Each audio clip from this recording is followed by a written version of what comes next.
بسم اللہ الرحمن الرحیم، السلام علیکم ورحمۃ اللہ۔ میں وقاص مجیدی، آپ دیکھ رہے ہیں میرے یوٹیوب اور فیس بک پہ۔ ناظرین، آج ہمارے ساتھ موجود ہیں سید عبدالرشید، جو ایکس ایم پی اے ہیں سندھ اسمبلی کے، جو آن گوئنگ الیکشنز کے زور و شور سے جو تیاریاں جاری ہیں، ہر طرف سے شور و گل الیکشنز کے چل رہے ہیں۔ تو آج ہمارے ساتھ موجود ہے، مختصر سا تعارف ہے جمعیت طلباء کے ایک عام کارکن سے لے کر ایم پی اے بننے تک کا سفر۔ سر، کیسا رہا؟ بسم اللہ الرحمن الرحیم۔ پہلے تو میں آپ کا شکریہ ادا کرتا ہوں کہ آپ یہاں تشریف لے کر کے آئے اور میری آواز بن رہے ہیں آپ کا چینل۔ اسلامی جمعیت طلبہ میں 94 میں جمعیت کا باقاعدہ لیاری سے کارکن بنا تھا، اور الحمدللہ اسلامی جمعیت طلبہ کے لوگوں نے اعتماد کیا، اللہ تعالیٰ نے مجھ سے کام لیا، اور میں 2012 تک اسلامی جمعیت طلبہ میں رہا، مرکزی ناظم اعلیٰ منتخب ہوا، اور 2012 کے بعد میں جماعت اسلامی میں عملی طور پر آیا۔ اور لیاری شاید اس بات کا طالب بھی تھا کہ کوئی آدمی اس کو مل جائے، اور اللہ تعالیٰ نے میری صورت میں وہ ضرورت پوری کی۔ مستقل دعا کرتے ہیں کہ اللہ تعالیٰ شر سے محفوظ رکھے اور خیر کا باعث ہی بنائے۔ میں جماعت اسلامی میں آنے کے بعد کام شروع میں نے کیا تو اس وقت لیاری میں گینگسٹرز کا راج تھا، اور عملاً ریاستی ریٹ ختم ہو گئی تھی، سیاسی جماعتیں یہاں سے بھاگ گئی تھی، لیاری لاوارث موجود تھا۔ لیکن جماعت اسلامی نے طے کیا کہ ہم لیاری کے لوگوں کو تنہا نہیں چھوڑیں گے، اور ہم نے اپنے دعوتی کام کے ساتھ فلاحی کاموں کی سرگرمیوں کو تیز کیا۔ میں نے یہاں پر مختلف این جی اوز کو، خصوصاً الخدمت کو انوالو کیا، یہاں فری میڈیکل کیمپ شروع کروائے، یہاں میڈیکل سینٹر بنوائے، یہاں پانی کے پروجیکٹس ڈالنے شروع کیے۔ سفید موتیا کے آپریشن کو ہم نے ٹارگٹ بنایا، اور کیونکہ ساحلی پٹی پہ رہنے کی وجہ سے یہاں امراض زیادہ بڑھتے تھے، اور اس وقت ہم نے لیاری کو 70% سفید موتیا سے پاک کر دیا ہے۔ 10 سالوں میں 25,000 لوگوں کے آپریشن جماعت اسلامی نے صرف یہاں آنکھوں کے کروائے۔ ہمارے میڈیکل سینٹر، ہمارا اسکول کا نیٹ ورک، ہمارے آر او پلانٹس، الحمدللہ سلائی سینٹر، مدارس، یہ سب ہم نے لیاری کے لوگوں کے لیے مختص کیے، اور الحمدللہ لیاری کے لوگ اس سے مستفید بھی ہوئے، اور آج جماعت اسلامی کی پشپ لیاری کھڑی۔ سر، آپ سے انٹرویو کا جو سلسلہ ہے اس کو چلاتے ہوئے ایک دو سوال آپ سے کرتے ہیں۔ مشکل ترین حلقہ لیاری کو سمجھتے ہیں پورے پاکستان میں، کیونکہ ہر طرح کے نظریے اور زاویے کے لوگ اور مخاطب فکر کے لوگ یہاں پر ہیں، تو یہ سب سے بڑا چیلنج ہے۔ لاسٹ ٹائم آپ ماشاءاللہ ایک باری اکثریت سے ون کیا آپ نے، 107 پہ آپ ایم پی اے باقاعدہ منتخب بھی ہوئے تھے، لیکن آپ کے پاس اس وقت بہت سارے چیلنجز ہیں اس الیکشنز کو لے کر۔ میں پی ایس 108 سے منتخب ہوا تھا، اور الحمدللہ جو میرا نعرہ تھا میں نے اس کو عملی طور پر ثابت کیا۔ میں نے کہا لیاری کا فیس چینج کروں گا، ایم پی ایس ویگو اور ورچونرز پر گھومنے والے نہیں ہونے چاہیے، جس طرح کے لیاری کے لوگ ہونے چاہیے ویسے ان کا ایم پی ہونا چاہیے۔ میں گلیوں میں ویسے ہی موجود رہا، اپنے بچے میں نے یہاں پرورش کی ہے، اپنے بچوں کو پرائیویٹ اسکول میں پڑھاتا تھا، اٹھا کر سرکاری اسکول میں ڈالا تاکہ یہ جو فرقہ تھا یہ ختم کر دیا جائے۔ الحمدللہ لیاری کے لوگوں نے مجھے آنر دی، اور الحمدللہ میں اس میں کامیاب بھی ہو گیا۔ مشکل ترین حلقہ اس لیے ہے کہ لیاری کے اندر مسائل بہت زیادہ تھے، محرومیاں بہت زیادہ ہیں، یہاں ملٹی قسم کی قوم بستی ہے، ایک کلچر نہیں ہے، مختلف کلچر ہے، مختلف زبانیں ہیں، پھر منشیات جیسی لعنت اور بیرونی مداخلت، یعنی ملک میں تو ہے لیاری کے اندر بھی موجود ہے۔ اس ساری صورتحال کے اندر سروائیو کرنا، لوگوں میں رہنا، تو میں نے پہلا ٹارگٹ تو یہ طے کیا کہ لوگوں کا اعتماد خراب نہیں ہونا چاہیے۔ اس اعتماد کو پورا کرنے کے لیے اگر خود بھی مرنا پڑ جائے تو مرنے کے لیے تیار ہے۔ میں نے لیاری جنرل ہاسپٹل میں وہ جو جبر کا دور تھا اس جبر کے دور کو ختم کیا۔ وہاں کے نرسنگ اسٹوڈنٹ کے مشاعرے غضب کر لیے جاتے تھے، لوٹ لیے جاتے تھے، آج وہ اسٹوڈنٹ میرے ساتھ کھڑے ہوئے، تو آج لیاری جنرل ہاسپٹل میں 270 کے قریب اسٹوڈنٹ ہیں، ان کو مشاعرہ مل رہا ہے، یعنی کروڑوں کی کرپشن تھی۔ زکوٰۃ اینڈ عشر کے نام سے لیاری کے اندر 2500 لوگوں کو رجسٹر کیا، 1300 اس میں فیک تھے، پیپلز پارٹی کا کارنامہ۔ میں نے ایک ایک جو اس کا متاثر تھا اس تک اپروچ کی، میں نے لوگوں کو بتایا کہ تمہارے نام پر پیسے جا رہے ہیں، بے نظیر انکم سپورٹ پروگرام ختم کر کے فرار اختیار کی جا رہی تھی۔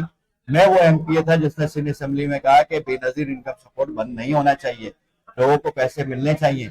جہاں کوئی ہرڈل آتا تھا بغیر کسی تعصب کے اس کو حل کرنے کے لیے کردار ادا کرتا رہا، اور آج بھی میں یہ سمجھتا ہوں کہ لیاری کا پاکستان میں مشکل ترین حلقہ ہے، ہمارے لیے اس لیے مشکل ہے کہ ہم عام لوگ ہیں, عام آدمی ہیں, ہمارے پاس سرمایہ موجود نہیں ہے, ہم ویگو گاڑیوں میں گھومتے نہیں ہیں, ہم اگر خود گندا پانی پیتے ہیں لوگوں کے ساتھ تو لوگ بھی ہمارے پیتے ہیں, ہم صاف پانی پیتے ہیں تو یہ بھی پیتے ہیں, ہمارا کلچر ان سے ملتا ہے, ان کا رہن سہن, ہمارا مزاج. لیکن اس کے باوجود یہاں پر جب سیاست میں پیسہ لگایا جاتا ہے, سیاست میں ریاست لگائی جاتی ہے, خرید و فروخت ہوتی ہے, نتائج کو تبدیل کرنے کے لیے اقدامات اٹھائے جاتے ہیں, لیونگ پلینگ فیلڈ نہیں ملتی ہے جس طرح بلدیاتی انتخابات کے اندر ہوا, تو اس کے نتیجے میں مایوسی بھی ساتھ ساتھ میں آتی ہے. لیکن الحمدللہ میں نے لیاری والوں کو مقدمات فیس کیے, ایف آئی آریں کاٹی, جبر برداشت کیا, ڈٹا رہا, جو پیاسے تھے ان کو پانی پلایا, جو گٹر میں ڈوبے تھے گٹر سے نکالا, اپنی تنخواہ بھی لوگوں کے مسائل کو حل کرنے کے لیے کی, اور حکومت سندھ کو بھی اس کا بات پر مجبور کیا کہ اب لیاری کے اندر یہ فرار کا راستہ نہیں چلے گا, آپ نے کام کرنا ہے. لیکن پیپلز پارٹی کے وتیرہ ہی کرپشن ہے, تو جو کام جس وقت ہونا چاہیے اس وقت نہیں ہوتا, ان کے اپنے ٹارگٹ کے ساتھ یہ کرتے. سر میں جس کسی کے پاس جا رہا ہوں, کیونکہ میں نے لیاری کا جو لوگوں کی عوامی ایک نمائندگی کے طور پر میں سامنے آیا ہوں, پازیٹیو لیاری کا میرا کیمپین ہے, میں جس شخص کے پاس, جس کینڈیڈیٹ کے پاس جا رہا ہوں, چاہے نیشنل اسمبلیز کے ہوں چاہے پروونشل اسمبلیز کے ہوں, وہ ان سے پوچھ رہا ہوں, وہ یہی فرما رہے ہیں کہ یار فلاں نے کام نہیں کیا. ایم پی اے 108 میں سید عبدالرشید تھا, اس نے نہیں کیا. جب آپ کے پاس آئیں گے تو ان کی نام لیں گے. مطلب ایک الزام تراشی اور بہتان تراشی ختم ہی نہیں ہو رہا. وہ کہتے ہیں نا پولنگ دا لیگز بھی چل رہا ہے, اور ایک دوسرے کی ایکسپٹ نہیں کر رہے, کہ ایکسپٹینس ہے ہی نہیں کہ میں یہاں منتخب تھا, میں نے کام نہیں کیا. اکثریتی رائے سے زیادہ تر بشمول پورے پیپلز پارٹی سندھ کے تقریباً 2008 سے لے کر اب تک مسلسل وہ جیت رہا ہے, اور ناکامیاں بھی ہیں. تو کیا وجوہات ہے کہ الزام تراشی اور دیکھیں, میں تو یہ سمجھتا ہوں کہ میں سیاسی الزامات کا جواب دینے کا مطلب ہے وقت کا ضیاع. میں نے جو کیا لیاری کے لوگوں نے دیکھا, آج بھی لیاری کی گلیوں میں اکیلے گھومتا ہوں, 6 چمچے ساتھ لے کے نہیں جاتا. جس طرح یہاں چمچوں کی فوجوں کے ساتھ لوگ سفر کر رہے, تو ان کو یہ خوف تھوڑی ہے کہ کوئی مار دے گا, ان کو تو یہ خوف ہے کہ اکیلے جائیں گے تو لوگ گریبان پکڑیں گے کہ 50 سال سے کر کے آ رہے ہو لیاری کے ساتھ. میں لیاری میں تنہا گھومتا ہوں. اچھا, جو لوگ کہتے ہیں کہ میں نے کام نہیں کیا, ان کو شرم آنی چاہیے. ظاہر سی بات ہے, وہ حکومت میں تھے, میں اپوزیشن میں تھا. اسکیمیں کس نے منظور کرائی؟ میرا دفتر آئے, میں آپ کو سی ایم ڈائریکٹو دکھاؤں, ہر پرپوزل میرا. لوگوں نے سر کہا کہ سروس اینڈ اسٹرکچر جو اسٹینڈنگ کمیٹی تھی, آپ اس کے چیئرپرسن تھے. جی, میں ورکس اینڈ سروسز کی اسٹینڈنگ کمیٹی کا, اور کہا کہ سر نے خاطر خواہ نتائج اب تک نہیں دیے. میں آپ کو بتاؤں, میں ورکس اینڈ سروسز کمیٹی کی اسٹینڈنگ کمیٹی کا ممبر ہوں. اپوزیشن اسٹینڈنگ کمیٹیوں میں نہیں آئی بکیا. ہم نے انتخاب لڑا, ہم آئے وہاں پر, پیپلز پارٹی نے مجھے چیئرمین بنایا, ان کے ممبران کی اکثریت تھی. ٹی ایل پی کے ساتھی کو, ایم پی صاحب کو دوسری اسٹینڈنگ کمیٹی کا چیئرمین بنایا. Standing committee works and services کے اندر جو کام کراچی میں ہونا تھا, وہ سرکاری سیکٹرز کی عمارتیں, سندھ سیکریٹریٹ, اچھا ہاسپٹلز, ان کی ڈیولپمنٹ. میں آپ کو بتاتا ہوں میں نے کیا کیا. لیاری جنرل ہاسپٹل میرے ایریا میں آتا تھا, میں ورکس کمیٹی کا چیئرمین تھا. میں نے اپروچ کیا, اے ڈی پی پہ رکھی ہوئی رقم کو, جو ہر سال ٹائل لگانے اور بدلنے میں خرچ کرتی تھی, اس کو روک کر کے سندھ کا سب سے بڑا کولڈ فارمیسی سٹور میں نے لیاری جنرل ہاسپٹل میں بنوایا. ایم ایس نوید شیخ صاحب ایم ایس تھے, ان کی موجودگی میں نے اے ڈی پی اسکیم کے اخراجات کو روک کر کے اس کی ڈائریکشن درست کی. میں نے اپنی سیلری سے لیاری جنرل ہاسپٹل کے بیڈز ٹھیک کیے, ٹرالیاں ٹھیک کی. لیاری جنرل ہاسپٹل میں جو ٹراما سینٹر لیاری بن رہا تھا, یہ 2010 کی اے ڈی پی اسکیم تھی, 2012 سے کام شروع ہوا تھا. 2018 میں بھی بغیر پلستر کے عمارت کھڑی ہوئی تھی. جب میں ورکس کمیٹی کا چیئرمین بنا, میں نے 6 مہینے میں اس ٹراما سینٹر کی بلڈنگ کو مکمل کروایا. بے نظیر شہید محترمہ میڈیکل کالج, صحیح ہے, یہ کیونکہ 1.5 ارب روپے کی اسکیم تھی. میں ورکس کمیٹی کا چیئرمین تھا, میں وزٹ کرنے آیا تو ان کو یہ بات ہضم نہیں ہوئی کہ ہماری چوری پکڑی جائے گی. 60 کروڑ روپے کا اسکینڈل میں نے عزیر لال اور انجم رحمان کا میں نے نکال کر کے ورکس کمیٹی میں دیا. اس کے اوپر سی ایم نے اسپیشل کمیٹی بنائی. تو میں اپنے اختیارات سے بڑھ کر کے کام کر رہا تھا. کام کا جواب تو دینا ان لوگوں کو ہے جو حکومت میں بیٹھے ہوئے, بیٹھ کے مسئلے حل کر سکتے تھے. آپ نے ساری چیزیں کر لی. سول ہاسپٹل بھی آپ کے انڈر آتا تھا, لیاری والوں سے جب بھی میں بات کرتا ہوں وہ کہتے ہیں لیاری کے آئی سی یو بھی بنا ہے, باہر سندھ اور بلوچستان اور دیگر صوبوں سے بھی لوگ آ کر یہاں علاج و معالجے کے سلسلے سے گھر سے یہاں آئے ہیں. میں نہیں شاید ہوں اس چیز کا. اچھا دوسرا یہ ہوا ہے اس کے اندر ساتھ ہی میں غیر سیاسی شخص ہوں پہلے سر, تو تمام تر پی آئی سی یو بنا, بچوں کے I C U, medical I C U بنا, اور کافی چیزوں کا قیام ہوا, سی ایل ایف کا قیام ہوا, بہت بڑے پروجیکٹ کا بھی قیام ہوا. دیکھیے میں آپ کو بتاؤں, اپریسیشن میں سمجھتا ہوں. ہاں دیکھیں سی ایل ایف جو ہے وہ 2018 سے پہلے سے بن گیا تھا, اور سی ایل ایف کوئی سرکار کا پروجیکٹ نہیں ہے, یہ این جی او کا پروجیکٹ ہے. میں تو ان سے یہ پوچھتا ہوں جو ہم بجٹ پاس کرتے ہیں, ڈیکس بجاتے ہیں, وہ کہاں چلا جاتا ہے؟ اس کو دھیمک کہا جاتی ہے. یہ این جی او یہ کام کر لے, وہ این جی او یہ کام کر لے, جو عوام کے ٹیکسوں کے پیسے سے بجٹ منظور کرتے ہو وہ کہاں جاتا ہے؟ میں نے تو یہ بات لوگوں کو بتائی ہے. میں نے تو یہ بات بتائی ہے کہ جی آکسیجن سلنڈر 60 کے 60 پیپلز پارٹی کے جیالوں نے چوری کی ہے. کمیٹی بنتی تھی, ایم ایس کے سر پہ پسٹل رکھتے تھے. میں تو لیاری جنرل میں پرائیویٹ سیکیورٹی پلان لے کر کے آیا تھا کہ یہاں کی چیزیں چوری نہ ہو. میں تو لیاری جنرل ہاسپٹل کے یہ جو آپ کی این آئی سی وی ڈی ہے, یہ صرف معائنے کا سینٹر تھا. میں نے کوشش کر کے پورٹل مشین لا کر کے دی اپنے ہاتھ سے لیاری جنرل ہاسپٹل میں. میں نے یہاں پہ انجیو پلاسٹی سیٹلائٹ کے ذریعے شروع کروائی ہے. میں نے یہاں پر آکسیجن پلانٹ فراہم کیا تھا. آکسیجن سلنڈر سے نکال کر کے پلانٹ لگانے کا مطلب یہ تھا کہ یہاں سے یونیفارم سروسز ہوں, وہاں آئی سی یو میں چلے جائیں. جب میں نے چیزوں کو ٹھیک کیا, لوگوں نے چینج محسوس کیا. انہوں نے مجھ پر فائرنگ کی, مجھ پر حملے کیے, میری ٹانگ پر تشدد کیا, میرے کپڑے پھاڑے, میرے خلاف نعرے لگائے. جن جن کے پیٹ میں لات پڑ رہی تھی, کرپشن کے پیسوں کو میں پکڑ رہا تھا, ان سب نے مل کر کے پیپلز پارٹی کو سپورٹ کیا. تو میں یہ سمجھتا ہوں کہ یہ دھندے زیادہ نہیں چلیں گے. یہ سیاسی بیان بازی, پوائنٹ اسکورنگ کا وقت نہیں ہے. دیکھیں میں آپ کو میں اپریشیٹ کرتا ہوں. عذرا پیچو صاحبہ منسٹر تھی پیپلز پارٹی کی, ہیلتھ منسٹر تھی. میں آپ کو کہتا ہوں کہ آپ ان کا انٹرویو کریں. یعنی وہ تو مجھے مانیٹر کرنے کو کہتی تھی, لیکن یہاں کی نچلی سیاست کیونکہ چوروں کی موجود تھی, مسئلہ ہوتا تھا. ہیلتھ منسٹر نے مجھے بہت سپورٹ کیا. جو یہاں پر ایمرجنسی بنی, یہ کھولیاں تھی, اس کھولیوں کے اندر رات کو بیٹھ کر شراب پی جاتی تھی. میں کبھی رات کو سرپرائز وزٹ کرتا تھا, کبھی دن میں کرتا تھا. میں نے میڈم عذرا پیچو سے 1 کروڑ روپے کی اسپیشل گرانٹ ایم ایس کو دلوائی, اور کھولیوں کو توڑ کر کے ایمرجنسی کو ٹھیک کیا. بہت سارے کام لیاری جنرل ہاسپٹل میں ایسے ہوئے ہیں کہ وہ سب کے سب میرے کیے ہوئے, اور پورے لیاری کو کیا, پورے سندھ کو پتا ہے. سر آخر ایک بات اور میں اس کو ایڈیشن کرتا ہوں, چلو کیونکہ لیاری کا جو آئی سی یو ہے نا, جتنے بھی, کیونکہ آئی سی یو کا بجٹ بہت زیادہ ہوتا ہے, ایک وینٹیلیٹر چلا رہے ہیں, الگ الگ چیزیں کر رہے ہیں, تو لیاری ایک گورنمنٹ سیکٹر میں without any N G Os کو ایک میڈیکل آئی سی یو کو چلا رہے ہیں. چلو ہاسپٹل کے حوالے سے اب دوسری پولیٹیکل سچویشن ایکٹیویٹیز پر آتے ہیں. آپ کے سامنے ایک لیاری پورا ایک زون ہے, ضلع ہے, این اے 239, اور اس کے ساتھ ہی 107, 106, 108 ہے. بہت قدیم اولڈ سٹی ایریاز کے ساتھ ہی ہے, جس نے کراچی کو جنم دیا. ابھی تک پسماندگیوں اور محرومیوں کے اندر کی کیا وجوہات ہیں جو آپ کی ایک سیاسی تجربے آپ بتا سکتے ہیں؟ دیکھیں میں تو آپ کو بہت واضح طور پر یہ بتاتا ہوں کہ لیاری کے مسائل اور مسائل کے دلدل میں پھنسنے کی وجہ ان کی نمائندگی کا درست نہ ہونا تھا. مستقل پیپلز پارٹی کوئی دوسرا آپشن لیاری والوں کے پاس نہیں تھا. جب لیاری میں پریشر گروپ بنا, جماعت اسلامی آئی, ایم پی اے منتخب ہوا, P L P I, P T I آئی قومی اسمبلی کے اوپر, تو پیپلز پارٹی کو یہ خوف لاحق ہوا کہ اب تو گینگسٹر بھی نہیں ہے جو بچائیں گے, اب تو عوام آزاد ہو گئی ہے, لوگ اپنا حق استعمال کرتے ہیں. انہوں نے پھر ریاستی مشینری کو استعمال کر کے بلدیاتی انتخاب کو کیپچر کیا. میں چیلنج دیتا ہوں کہ اگر یہ حلفیہ ڈی سیز اے سیز کو کھڑا کر کے اور پریزائڈنگ آفیسر کے بیان دلوا دیں کہ پیپلز پارٹی نے ریاستی مشینری کو استعمال کیے بغیر لیاری جیتا ہے, تو میں سیاست چھوڑ دوں گا.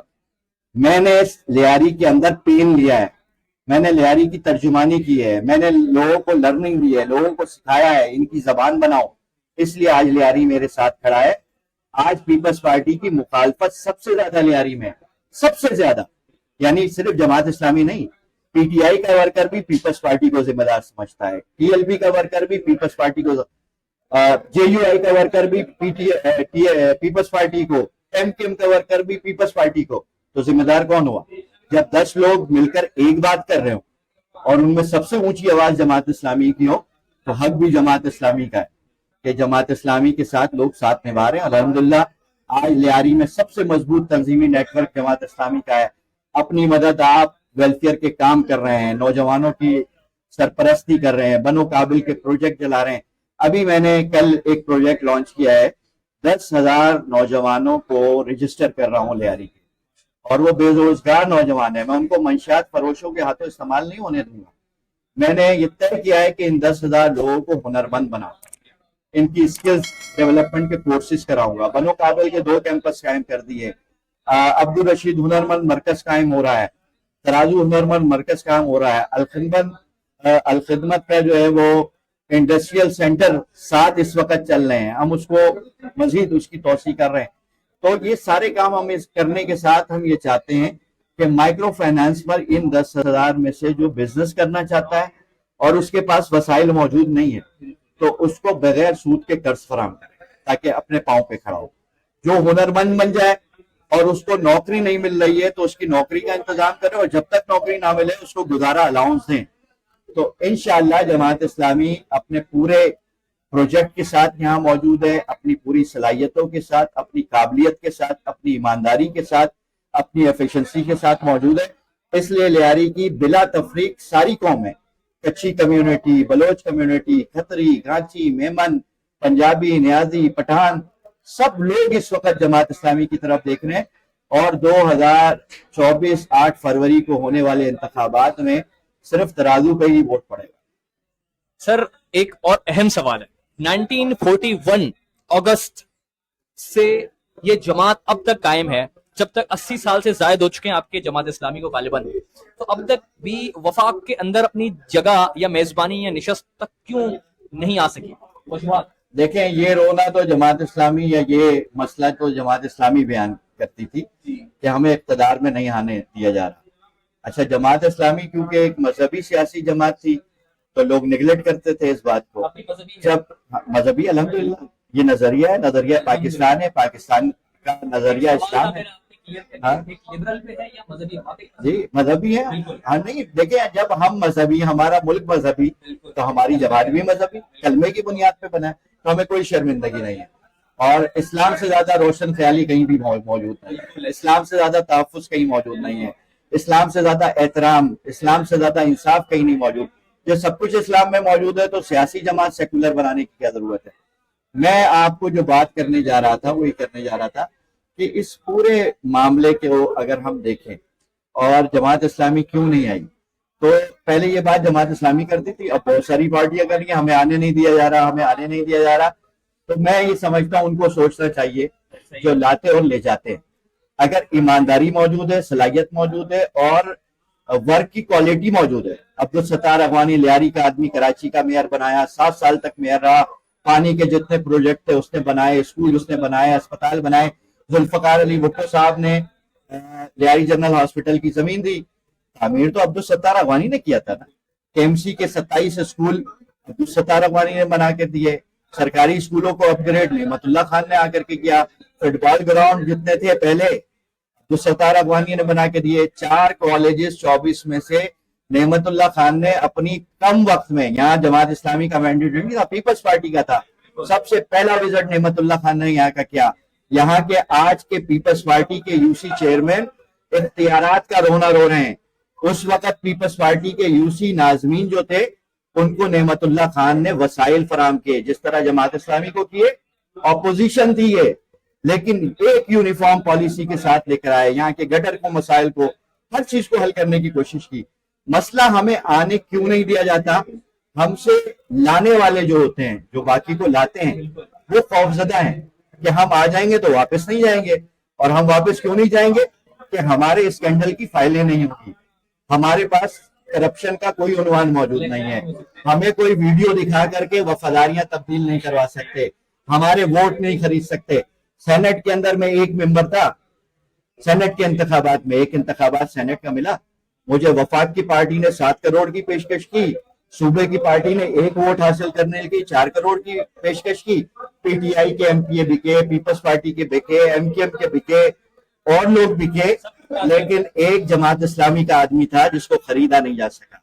تو میں یہ سمجھتا ہوں کہ ہمیں لانے سے لوگ خوفزدہ اس لیے ہوتے ہیں کہ جو ظلم کا نظام ہے یہ سمٹ جائے گا، اور ہمارا نعرہ یہ ہے کہ چہرے نہیں نظام کو بدلو. اور انشاءاللہ اس وقت جو شہر کے اندر موجود ہے، جو ملک کے اندر موجود ہے، سروے نے گیلپ کے حیران کر دیا ہے. سراج الحق صاحب اس وقت پاکستان کی تیسرے مشہور سیاستدان بن کر ابھرے. حافظ نعیم الرحمان صاحب کراچی سمیت سندھ کی آواز بن رہے ہیں. بلدیاتی انتخابات میں 9 لاکھ لوگوں نے جماعت اسلامی کو شہر میں ریاستی جبر کے باوجود ووٹ دیا. ہمارے چیئرمین جیتے، میئرشپ کو قبضہ کیا گیا، وفاداریاں تبدیل کروائی گئی. انشاءاللہ اس انتخابات میں بھی شہر کراچی میں ہم جیتیں گے، اور انتخابات کے فوراً بعد شہر کا میئر بھی تبدیل کریں گے، اور حافظ نعیم الرحمان کو میئر شپ پر لے کر آئیں گے. بہت اچھی باتیں تھی سر. 2 سوال لاسٹ ہیں. پہلا سوال یہ ہے کہ آپ کی بہت بڑی ووٹ بینک بلوچوں پر قائم ہے، آپ کو بہت بڑی تعداد میں بلوچ ہمارے ووٹ دیتے ہیں.